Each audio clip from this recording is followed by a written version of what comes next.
Sebelum dari telepon, Assalamualaikum warahmatullah.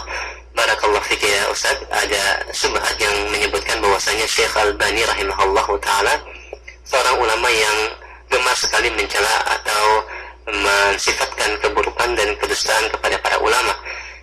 Disebutkan oleh salah seorang tokoh di tempat kami bahwasanya Syekh Albani mencela gurunya Al-Imam Syafi'i rahimahullahu ta'ala, sebagaimana yang beliau sebutkan dalam kitab Silsilah Hadis Al-Dhaifah ketika menyebutkan hadis akal syamari amanu minal qalinj, dan disebutkan oleh Syekh Albani bahwasanya wahwa kadzab, dan dia adalah seorang pendusta, padahal yang meriwayatkan hadis ini tidak lain dan tidak bukan salah satunya adalah gurunya Al-Imam Asy-Syafi'i, yaitu Abu Ishaq Al-Madani. Bagaimana Ustaz menanggapi subhat ini? Jazakallah khair. Subhanallah. Apakah berarti gurunya seorang imam itu harus kita anggap thiqah atau diterima juga gara-gara yang meriwayatkan darinya seorang imam yang kita hormati? Dan Syekh Albani rahimahullah, dalam hal ini bukan beliau yang menghukumi. Beliau hanya mengikuti ulama terdahulu seperti Adz-Dzahabi, demikian pula Yahya bin Ma'in dan yang lainnya. Ketika mengatakan bahwa gurunya Imam Syafi'i tersebut adalah pemalsu, karena tidak mungkin para ulama hadis di zaman ini tidak mungkin mengatakan seorang perawi terdahulu itu dusta, kecuali harus melalui pernyataan para ulama sebelumnya. Itu yang ada di zaman dahulu, Karena di zaman sekarang mana mungkin kita katakan si fulan itu dusta atau tidak? Karena kita tidak pernah melihat orangnya, mengetahui orangnya, Maka tidak ada jalan lain kecuali kita harus melihat pendapat ulama. Nah, Syekh Albani rahimahullah ketika menyatakan bahwa guru Imam Syafi'i ini kadzab,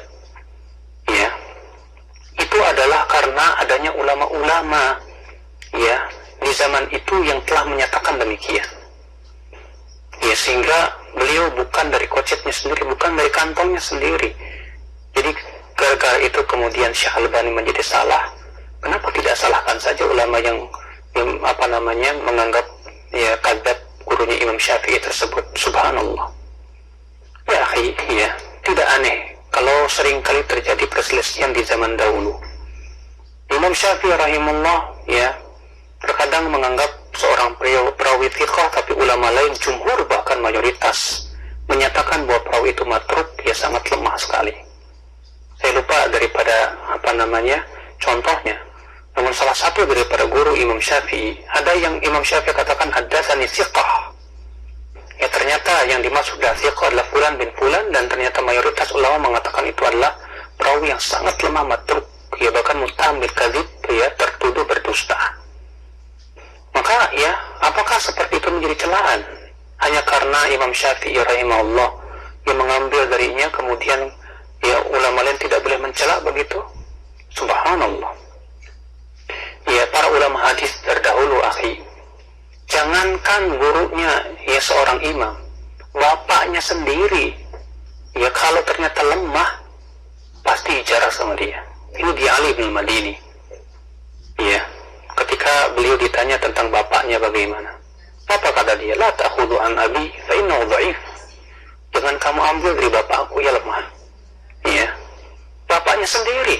Mereka subhanallah karena dalam hal ini adalah menjaga amanah. Ini berhubungan dengan membela agama, bukan membela nama orang, nama si fulan, dan tidak. Ujian Syekh Albani terhadap Imam Syafi'i masyhur, bagaimana penghormatan Syekh Albani terhadap Imam Syafi'i luar biasa. Kalau hanya karena Syekh Albani mengikuti pendapat ulama terdahulu ketika menjarah gurunya Imam Syafi'i, dianggap sebagai sebuah pencelaan terhadap Imam Syafi'i. Subhanallah, kalau begitu para ulama hadis semuanya mencela Imam Syafi'i kalau begitu.